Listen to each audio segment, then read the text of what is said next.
네, 안녕하세요. XGP 데이팅 강사 이상준입니다. 제가 올해 2월 달까지 온라인 세미나를 진행을 하다가 제 공연 때문에 이제 진행을 못하게 되었는데요. 이렇게 다시 여러분들 앞에 서게 돼서 너무나도 영광입니다. 네, 안녕하세요.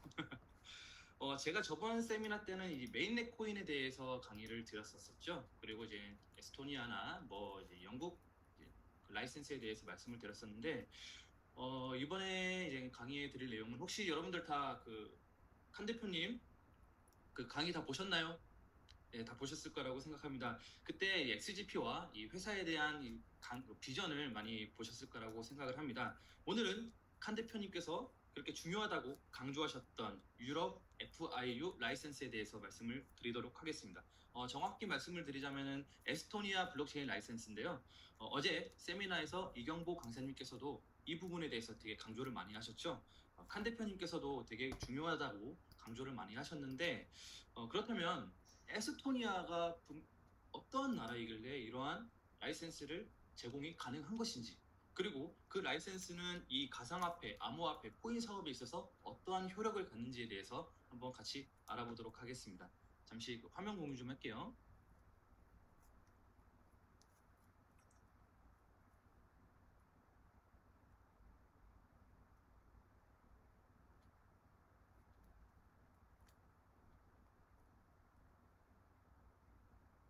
네, 화면 보이시나요?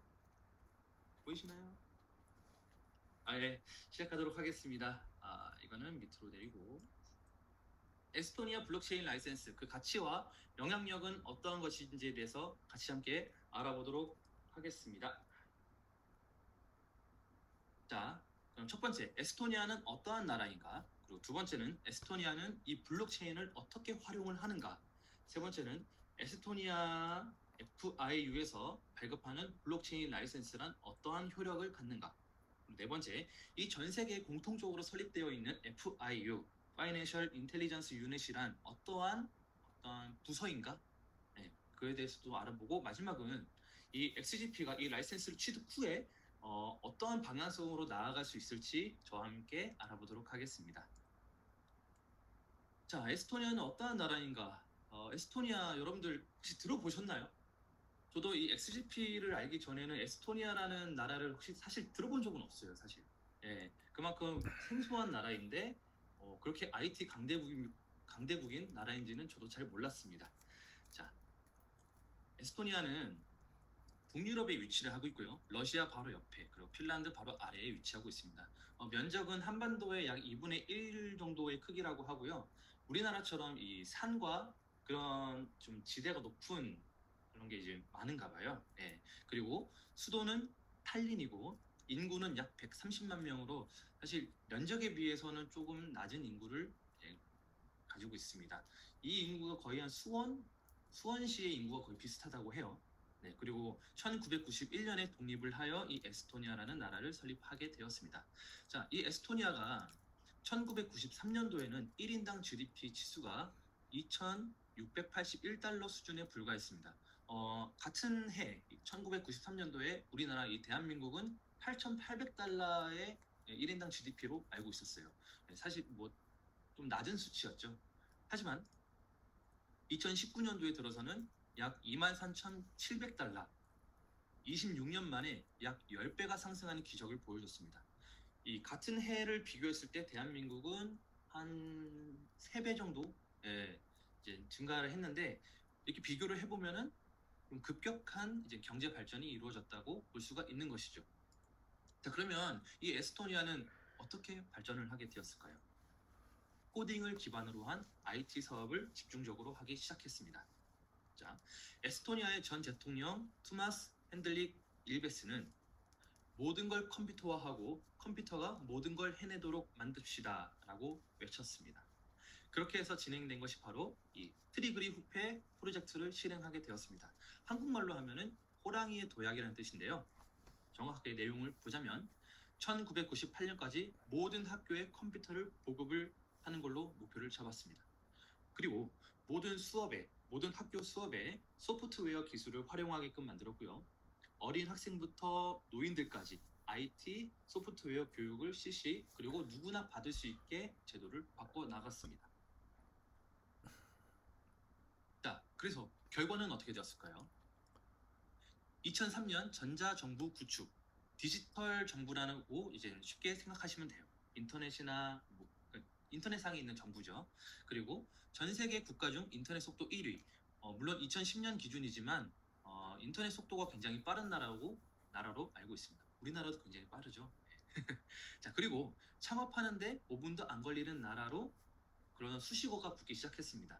이 모든 절차를 온라인으로 하기 때문에 굉장히 복잡한 서류나 복잡한 이런 절차가 필요 없이 온라인으로 5분 만에 창업을 할 수가 있어요. 그래서 창업의 나라, 또한 도전의 나라, 그러한 나라로 그러한 이제 수식어도 붙기 시작했고요. 그리고 2012년도엔 아까와 비슷한 이제 프로젝트인데요. 프로지티거 프로젝트를 실행하게 됩니다. 이제 한국말로 하면은 프로그램 하는 호랑이. 예. 그때부터 이제 이 코딩 교육을 의무화하기 시작했어요. 5살 때부터 유치원 때부터 초등학교, 중학교, 고등학교, 대학교 모든 학교에 모든 교육에 이 코딩 교육을 의무화하기 시작했습니다. 그래서 지금 현재 전 세계에서 가장 뛰어난 IT 강대국으로 발전하게 된 것이죠. 혹시 스카이프라는 프로그램 아시나요? 이게 화상 채팅 프로그램인데 지금 저희가 하고 있는 이 보고 미팅 프로그램처럼 이제 인터넷만 있으면은 누구나 이렇게 화상 통화를 할 수 있는 그런 프로그램입니다. 이제 사실 저희가 쓰고 있는 것보다 더 유명한 프로그램이죠. 이 프로그램은 글로벌 화상 채팅 프로그램으로 전 세계에 걸쳐 약 6억 명 이상이 가입을 한 어마어마한 그러한 프로그램입니다. 이동통신망이 아닌 인터넷망을 사용하여 전화 서비스를 제공합니다. 그러니까 저희가 국제 전화를 쓰면 굉장히 요금도 많이 나가고 음질도 그렇고 문제점이 많잖아요. 이거는 인터넷만 있으면 어디서 누구든지 다 이런 화상 채팅이 가능한 프로그램인 것이죠. 네, 보시면 이제 값비싼 국가 간의 이동통신 장벽을 허문 획기적인 프로그램이었습니다. 스카이프. 이 프로그램의 개발자 대부분이 에스토니아인이며 본사 또한 에스토니아의 수도인 탈린에 위치하고 있습니다.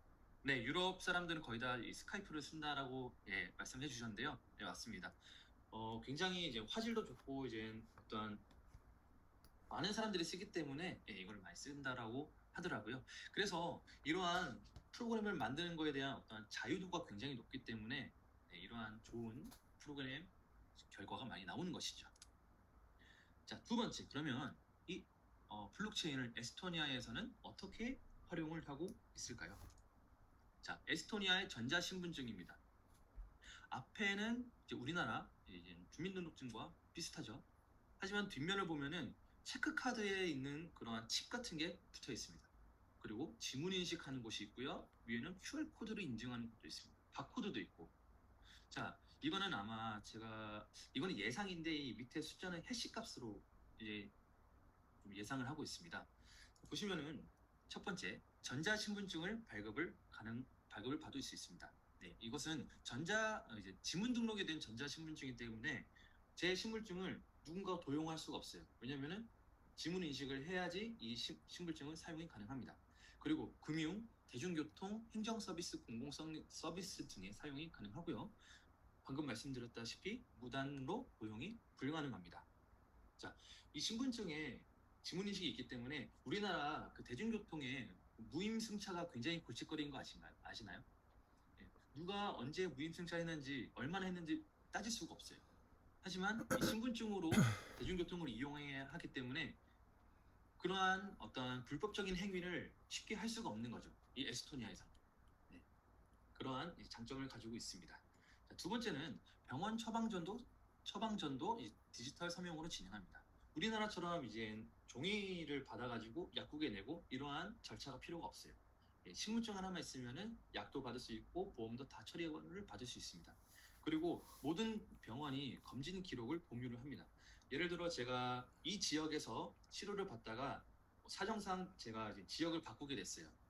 그때도 이 제가 전에 받았던 이 검진 기록들을 병원과 의사들이 모두 공유하기 때문에 제가 병원을 옮겨도 새로운 재검진, 새로운 치료를 받지 않고도 연속해서 이제 저의 치료를 이어갈 수가 있다는 것이죠. 왜냐면은 저의 이 자료를 다 공유하고 있기 때문에 굉장히 대단한 시스템이죠. 자, 그리고 세 번째, 세금 신고도 인터넷으로 3분 만에. 저희 연말정산 종합소득세 신고 너무 복잡하죠. 예. 저희 뭐 조금이라도 실수하면은 돈을 더 내고 뭐 이러한 상황도 생기고 그래서 보통 세무사 분들에게 일정의 수수료를 지급을 하고 저희가 이제 신청을 하는 것이죠. 대리로 이제 신청을 하죠. 자, 그러한 세금 신고도 이 신분증으로 컴퓨터에 꽂아서 전자정부에 들어가서 3분 만에 다 끝낼 수가 있습니다. 굉장히 특히 이제 사업을 하고 그러한 분들에게는 굉장히 편리한 시스템이죠.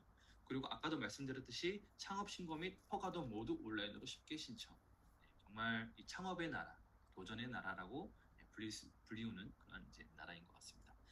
자, 그리고 네 번째는 총선거에서도 전 세계 최초로 온라인 투표를 활용했습니다. 자, 총 8번의 온라인 선거가 있었는데요. 한 번도 오류 및 사고가 없었다고 합니다. 물론 모든 사람들이 이 투표를 온라인이나 그런 스마트폰으로 한 것은 아니에요. 약 30%가 이제 스마트폰과 PC로 이제 이 온라인 선거를 진행을 했는데 한 번도 오류나 및 사고가 없었다고 합니다. 정부 내부에서도 이것에 대한 반대 의견이 좀 많았었대요. 하지만 온라인 신분 인증 이후에 투표에 참여하는 것이기 때문에 더욱 투명한 투표라고 이제 생각을 해서 지금까지 계속 진행이 되고 있다고 합니다. 자, 이 모든 정보는 국가가 운영하고 있는 중앙화된 시스템 안에 있으며 위변조가 불가능한 해시값으로 기록을 합니다. 제가 방금 말씀드렸듯이 이게 해시값일 수도 있다라고 이거는 예상인데요. 이것으로 이 해시값으로 이 정보를 기록을 하고요. 블록체인 시스템으로 보안성을 확보를 합니다. 자, 제가 왜 이 해시값으로 이제 생각을 했냐면요. 해시값이 굉장히 중요합니다. 자, 이것은 이제 일반적인 사람들의 지문이죠. 이것은 옆에는 아까와 비슷한 숫자와 알파벳으로 정해져 있습니다. 자, 이것은 뭐냐면 지문은 해시는 인터넷 온라인상의 지문이라고 보통 이제 얘기를 합니다. 자, 저의 지문은 중복되지 않은 이상준만의 정보죠. 이 지문이 같을 확률이 800억 분의 1 정도 된다라고 해요. 그래서 이제 일란성 쌍둥이 아무리 쌍둥이여도 이 지문만큼은 완벽하게 다르다고 합니다. 또한 이 결코 중복되지 않기 때문에 이 해시값도 똑같이 지문과 똑같은 역할을 하기 때문에 절대 중복되지 않는 시스템이에요. 그래서 인터넷상의 지문이라고 하는 것이죠. 자, 예를 하나 들어볼게요. 자, I love you라는 문장이 있습니다. 이 문장에도 해시값이 있어요. 이 문장에도 지문이 있어요. 해시값을 구해보면 이렇게 나옵니다. 이게 이 I love you라는 문장이 지문이에요. 해시값이에요. 자, 이거 여기서 제가 이 I를 대문자 I로 바꿔볼게요. 이 문장에서는 하나만 바뀌었지만 해시값은 전부 다 변합니다. 즉, 누군가가 인터넷상에 있는 저의 정보를 누군가가 인이로 바꿨어요. 이상준을 예를 들어 뭐 인상준으로 바꿨어요. 이제 그러면은 이에 니은 하나만 들어갔죠. 네. 하지만 저의 해시값은 전부 다 바뀝니다. 그렇기 때문에 누군가가 저를 해킹하고 저의 정보를 해킹하려면 이 많은 숫자들을 다 바꿔야 돼요. 불가능한 건 아니지만 불가능에 가까운 것이죠. 가능하겠습니까? 네. 그리고 이 해시 값으로 이 블록 해시 값을 통해서 우리가 이제 비트코인이나 이러한 블록체인 시스템을 진행을 하는 것이죠. 자, 이렇게 에스토니아 정부에서는 국민들의 정보를 위변조가 불가능한 해시 값으로 보관하여 보안성을 더 극대화하는 것입니다. 굉장히 똑똑한 나라죠. 자, 세 번째, 에스토니아 블록체인 라이센스 그러면 어떠한 효력을 갖는가? 자, 에스토니아는 2004년 5월에 유럽 연합에 가입을 합니다. EU라고 적혀 있는 그런 유럽 연합이죠. 그 뜻은 자금 세탁 방지법 및 기타 조치에 관한 법을 유럽 연합 기준에 따르겠다는 뜻입니다. 네, 에스토니아가 이 유럽 기준에 따르겠다고 들어간 거예요. 자, 그러면 합법적인 법을 더욱 강화하고 글로벌 유저들에게 더 안정적이고 신뢰 높은 금융 서비스를 제공한다는 것이죠. 이 EU 연합의 기준을 따르면서 이제 금융 서비스를 제공을 하겠다는 거예요. 그러면 더욱더 신뢰도가 높아지겠죠. 자, 2017년부터 유럽 최초로 암호화폐 기업을 대상으로 하는 라이센스 발급 제도를 시행하였습니다.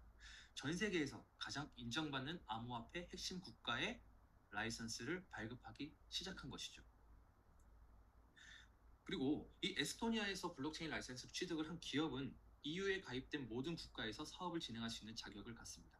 에스토니아에서 라이센스를 취득한 회사는 이 에스토니아 회사로 이 발급받은 라이센스로 이제 유럽에 있는 모든 국가에서 사업을 진행할 수 있는 것이죠.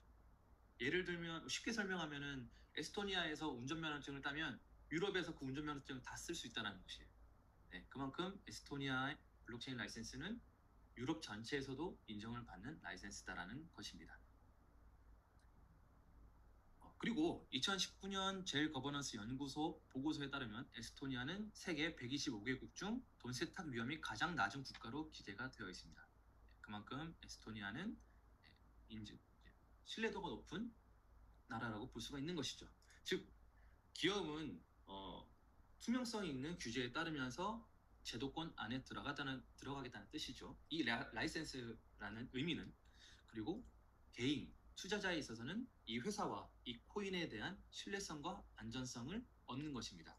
즉 개발자와 투자자 모두에게 필요한 블록체인 라이센스가 바로 에스토니아 FIU에서 발급하는 이 라이센스라는 것이죠. 그리고 이 라이센스를 FA 글로벌 우리 XGP 코인은 취득을 했습니다.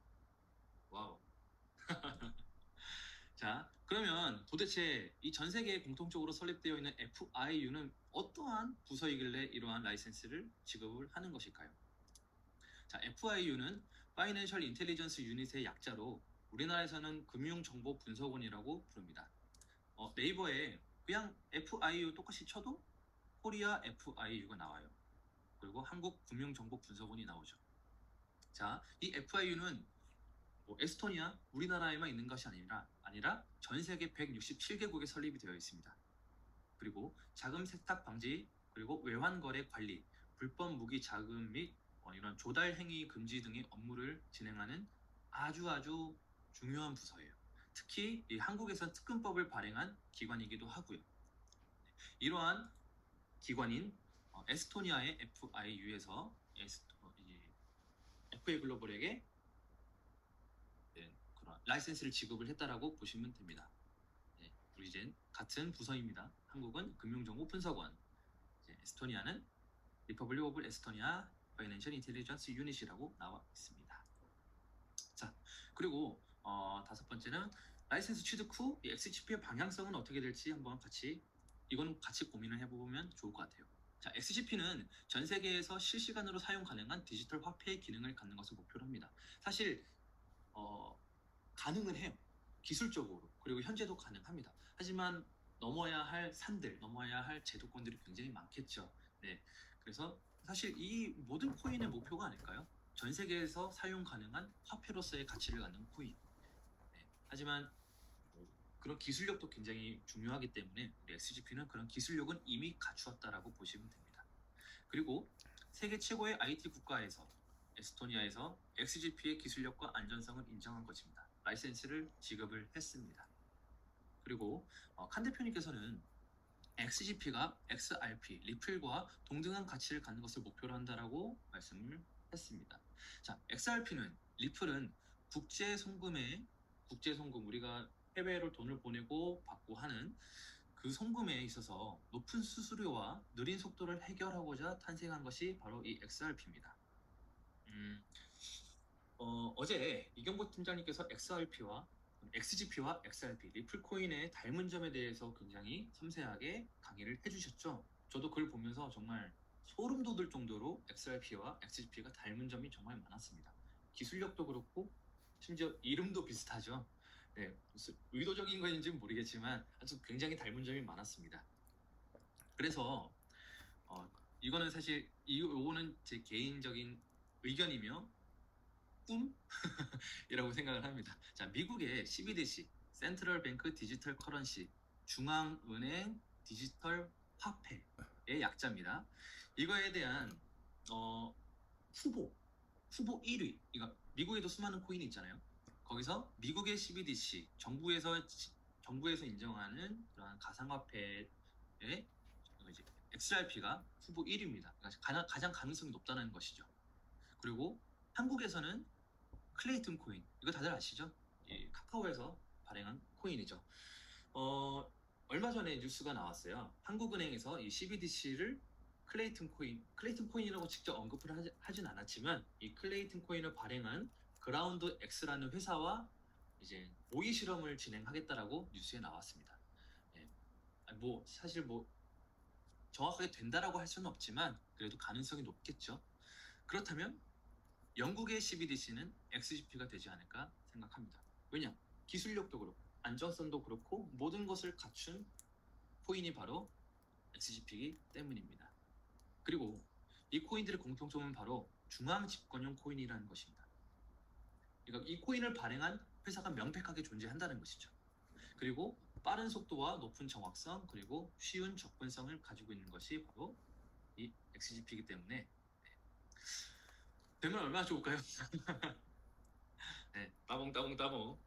이거는 그냥 빈칸이 있어서 넣어봤고요. 자, 결론. 에스토니아의 블록체인 라이센스는 유럽에서 가상화폐 서비스를 실행하기 위해서 무조건 반드시 필요한 것입니다. 아까 또 말씀하셨듯이 바이낸스에서도 이것을 따지 못해서 이것을 얻지 못해서 제자가 되고 있는 것이죠. 네. 그러니까 가게를 차리는데 사업자 등록이 없는 거예요. 네. 그런 문제가 되겠죠. 그리고 유럽 안에서 유럽에 안에 있는 유럽에 속해 있는 모든 나라에서 유효한 라이센스이기 때문에 XGP의 발전 가능성은 정말 무궁무진하다고 볼 수가 있습니다. 그리고 이 XGP 코인 자체의 기술력과 안전성을 인정받은 것이기 때문에 당장의 시세에 얽매이기보다는 내가 투자한 그리고 여러분이 투자한 이 코인의 무궁무진한 발전 가능성을 두근거리는 마음으로 함께 지켜봤으면 좋겠습니다. 제가 준비한 내용은 여기까지고요. 마지막으로 한마디만 제 개인적인 말씀을 좀 드리자면 누군가는 굳이 이런 것까지도 알아야 돼? 또 라이센스야? 라고 얘기를 할 수가 있습니다. 뭐 이런 것보다는 당장 언제 어디에 상장되는지 알려줘. 가격은 대체 언제 오르는 거야? 뭐 이러한 정보를 더 원하실 수도 있어요. 네. 하지만 저는 칸 대표님과의 세미나를 통해 이 코인을 바라보는 저의 시선을 당장 바꿔야겠다는 생각을 했습니다. 이것은 단순히 내가 혹은 또는 누군가가 당장 얼마를 벌기 위해 탄생한 만들어진 코인이 아니구나. 정말 화폐의 개념을 그리고 결제의 개념을 바꿀 수 있는 엄청난 기술력을 가지고 있는 코인이라는 것을 깨달았습니다. 그 과정에 제가 있고 제가 투자했으며 제가 개발에 도움을 주었다는 것 자체가 사실 굉장히 저는 개인적으로 기뻤습니다. 물론 코인 시장 너무 힘들죠. 네, 뭐 거래소 들어갈 때마다 마음이 찢어지는 건 저 또한 마찬가지입니다. 저도 회원이고 저도 투자자이기 때문이죠. 하지만 우리가 이 XGP를 품고 기다릴 수 있는 것은 바로 소통과 정보 덕분이라고 생각합니다. 한 주도 빠지지 않고 지속적으로 XGP의 가치를 위해서 노력해 오신 우리 A팀 강사님들께 너무나도 감사드리고요. 한 번도 빠지지 않고 지속적으로 참여해 주시는 여러분들에게도 다시 한번 감사의 말씀드리면서 오늘의 강의 여기까지 하겠습니다. 감사합니다.